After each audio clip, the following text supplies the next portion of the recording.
Jika dia meminta, maka akan mengabulkan segala permintaannya.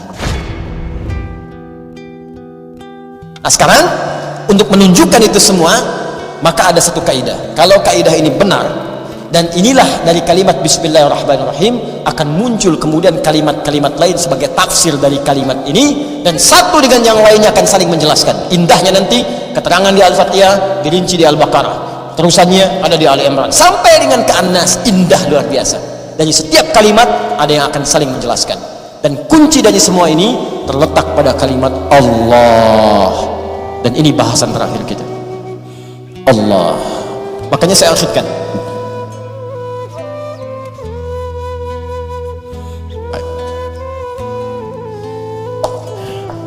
Saya bacakan dulu kaidahnya.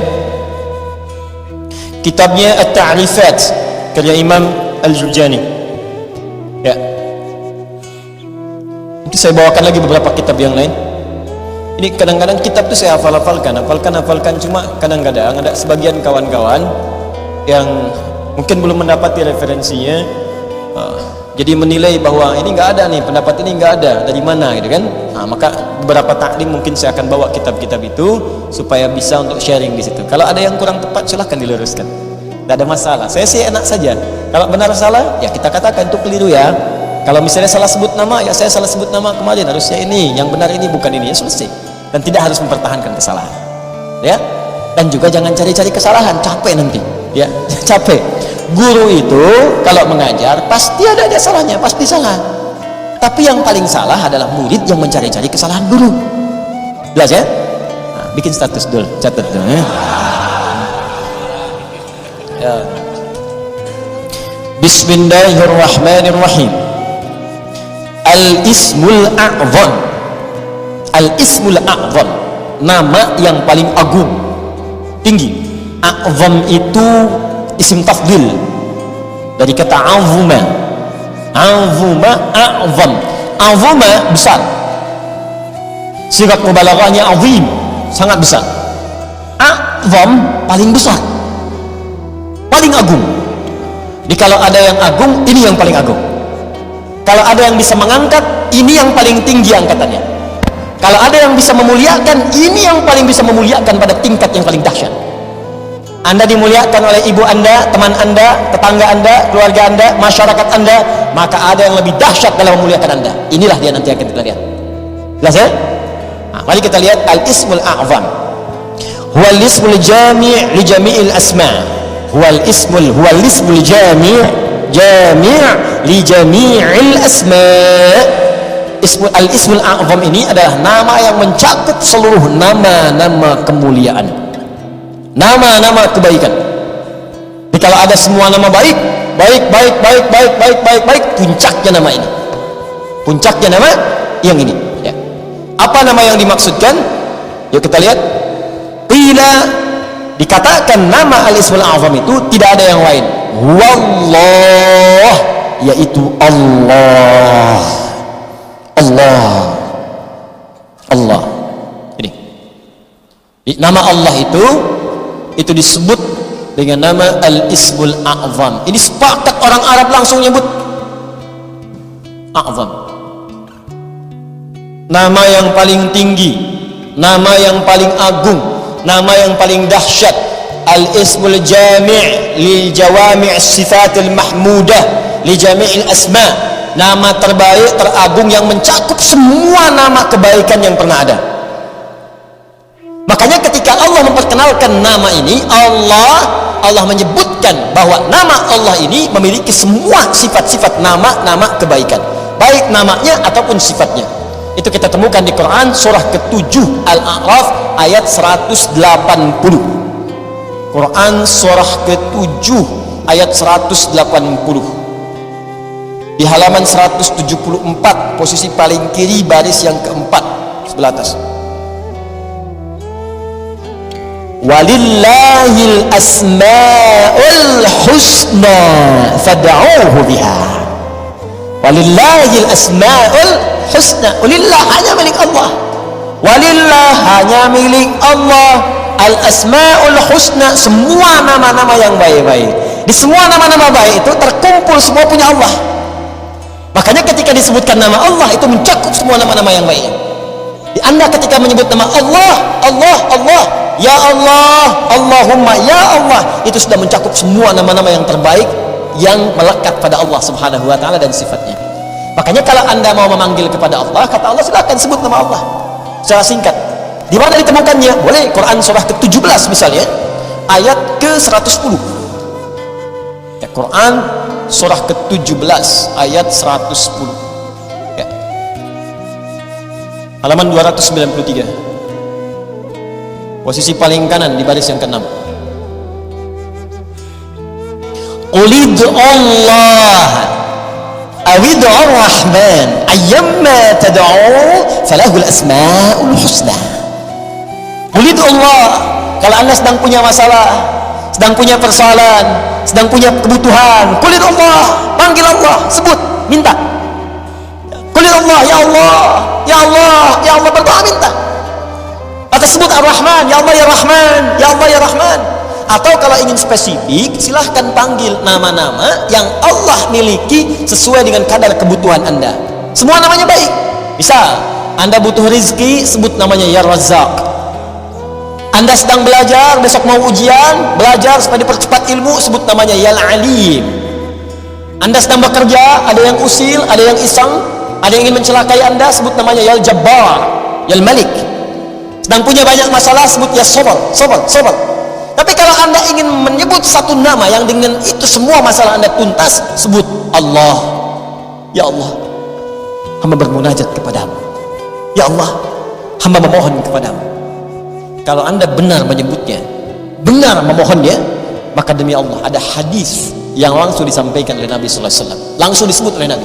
Jika Anda memanggil Allah dengan namanya yang paling tinggi ini dan benar cara memanggilnya, maka semua permintaan Anda sulit bagi Allah untuk menolaknya, dikabulkan seketika.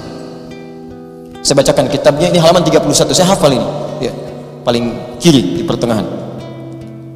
Kitabnya Al-Aqaidah Al-Islamiyah karya Syekh Sayyid Sabiq. Ini kitabnya ya. Bismillah. Ismullahil A'zam ya. Ada yang bisa bahasa Arab mau bacakan? Baik, saya bacakan langsung ya. Ismullahil A'zam ya. Wa kama anna lillahi hadhihi al-asma falahu ismun a'zam idza du'iya bihi ajaba wa idza su'ila bihi a'ta. Allahu akbar. Dan sebagaimana Anda ketahui bahwa Allah Subhanahu wa taala memiliki nama-nama yang sangat mulia ya, Ar-Rahman, Ar-Rahim, Al-Malik, Al-Quddus ya, dan seterusnya. Di balik nama itu ada nama yang paling tinggi. Dan kalau nama paling agung, paling tinggi itu Anda sebut dalam berdoa, idza du'iya bihi ajaba, maka Allah akan langsung mengabulkan. Wa idza su'ila bihi a'fa, dan jika Anda memohon kepada Allah, minta dengan nama itu, maka Allah akan memberikan apa yang Anda minta. Ya, mari kita lihat.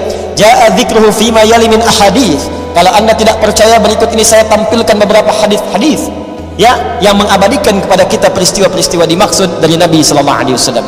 An Buraidah radhiyallahu taala anhu qala, hadis pertama dari Buraidah ya, semoga Allah meridai kepada beliau, qala sami'an nabiyyu sallallahu alaihi wasallam rajulan yad'u. Satu kali Nabi sallallahu alaihi wasallam pernah mendengar seorang lelaki sedang berdoa. Lelaki itu berdoa, kedengaran oleh Nabi ya, apa doanya? Mari kita lihat. Wa huwa yaqulu, dia berkata, Allahumma inni as'aluka bi anni ushhidu annaka antallah la ilaha illa antas samad alladzi lam yalid wa lam yulad wa lam yakul lahu kufuwan ahad Allahumma ighfirli. Saya baca ke kitab. Bi anni ushhidu annaka antallah la ilaha illa antal ahadus samad alladzi lam yalid wa lam yulad wa lam yakul lahu kufuwan ahad. Allahu akbar. Dia membaca pertama, usyhidu bi annaka antallah, ya Allah. Perhatikan nih, saya bersaksi Engkau Allah, Engkau Allah, Engkau Tuhanku ya Allah, Engkau Tuhanku yang memerintahkan aku ya Allah untuk bermohon hanya kepadamu. Aku bersaksi Engkau satu-satunya Tuhan, tidak ada Tuhan yang lain. Aku bersaksi hanya memohon kepadamu, tidak ada syarikat untukmu. Allah disebutkan namanya. Maka apa yang terjadi? Perhatikan. Qala faqala walladhi nafsi biyadi laqad sa'ala Allah bismihil a'zam alladhi idza du'iya bihi ajab wa idza su'ila bihi a'ta. Allahu akbar. Dalam riwayat orang ini berkata, ya Allah ampuni saya, Allah maghfirli, ya Allah ampuni saya. Maka kata Nabi, perhatikan kalimatnya, kata Nabi, walladzi nafsi biyadi, saya bersumpah karena Allah, saya bersumpah dengan nama Allah yang menggenggam jiwaku. Di Nabi mempertaruhkan jiwanya, ya, mempertaruhkan dirinya dalam genggaman Allah untuk menyampaikan makna yang sangat dalam ini. Ini sumpahnya, walladzi nafsi biyadi, itu sumpah. Ini sumpah tertinggi dari seorang hamba yang menunjukkan kemudian keesaan Allah Subhanahu wa taala. Nabi itu cukup berkata, kata-katanya benar karena sifatnya itu siddiqul amin. Ya, siddiqul amin. Jadi kalau bersumpah ada yang serius di situ, ada yang sangat penting. Saking pentingnya sampai bersumpah. Anda percaya enggak dengan saya? Tidak. Sumpah demi Allah yang menggenggam jiwa saya, yang bisa mewafatkan saya kapanpun, saya bersumpah. Ini hadis bersumber dari Nabi sallallahu alaihi wasallam. Pertanyaan saya, semakin percaya nggak dengan saya? Semakin, ya? Ini Nabi yang bersumpah. Maka kata Nabi, apa kata Nabi? Laqad sa'adallaha bismil a'zam. Orang itu tadi telah memohon kepada Allah dengan menyebutkan nama yang paling tinggi, nama yang paling agung. Alladzi idza du'iya bihi ajab wa idza suhila bihi a'ta. Nama itu kalau disebutkan dalam doa, maka Allah seketika akan menjawab doanya, dan jika dia meminta, maka akan mengabulkan segala permintaannya. Hadisnya sahih. Hadisnya sahih. Rawahu Abu Dawud wa Tirmidzi wa An-Nasa'i wa Ibnu Majah wa qala Al-Mundhiri qala Syekhuna Abu Al-Hasan Al-Maqdisi wa isnad la mat'ana fihi wa la 'alam annahu ruwiya fi hadha hadis ajwad minhu. Allahu akbar. Hadis ini diriwayatkan oleh para ahli hadis, Abu Dawud, At-Tirmidzi, An-Nasa'i, Ibnu Majah, bahkan Al-Imam Al-Mundhiri mengatakan ini riwayat enggak ada celaknya. Enggak ada celaknya, sahih. Sahih, dan saya tidak melihat riwayat yang lebih baik daripada ini. Ya, hadisnya sahih. Tuh, hadisnya saya tampilkan, riwayatnya saya sampaikan, kitabnya saya tunjukkan, dan manfaatnya kita dapatkan. Allah. Nah, coba pertanyaannya, ini kan kalimat dirangkaikan di situ, Bismillah, Allahnya sudah muncul. Bahkan yang paling dahsyat, Rahman Rahimnya datang. Harusnya kalau sudah Bismillah, sifat Rahman Rahim itu datang. Bismillah, minum, Rahmannya turun, berkah minumannya, dituliskan pahala akhirat dengan Rahimnya. Harusnya begitu. Bismillah, sembuh, ada keberkahan dalam kesembuhan. Sembuh penyakitnya, dituliskan pahalanya. Istighfar di situ saat sakit ada pahala, segala ada pahala, sembuh, ada keberkahan dalam sembuhnya. Kalau orang sakit kemudian sembuh dan sembuhnya ada berkahnya, maka saat sembuh itu semua hasil dari sakitnya akan mengantarkan dia pada ibadah. Dosa diampuni, begitu sembuh ibadah dia meningkat. Jadi kalau Anda pernah sakit, Anda istighfar, Anda berdoa terus sembuh. Nah saat sembuh itu justru semakin jauh dari Allah. Itu artinya ada yang nggak berkah dalam doa itu. Ada yang nggak berkah dalam obat itu. Ada yang nggak berkah dari orang-orang yang datang menjenguk Anda itu. Ada yang nggak berkah. Kalau berkah itu makin rajin. Kenapa Anda sakitnya datang orang pengajian, yang datang orang masjid? Jadi begitu Anda selesai sakitnya, datang jadi sembuh. Kadang-kadang jadi asbab hidayah. Rajinlah ke masjid, rajin bangun malam, itu berkah di situ. Itulah Bismillah.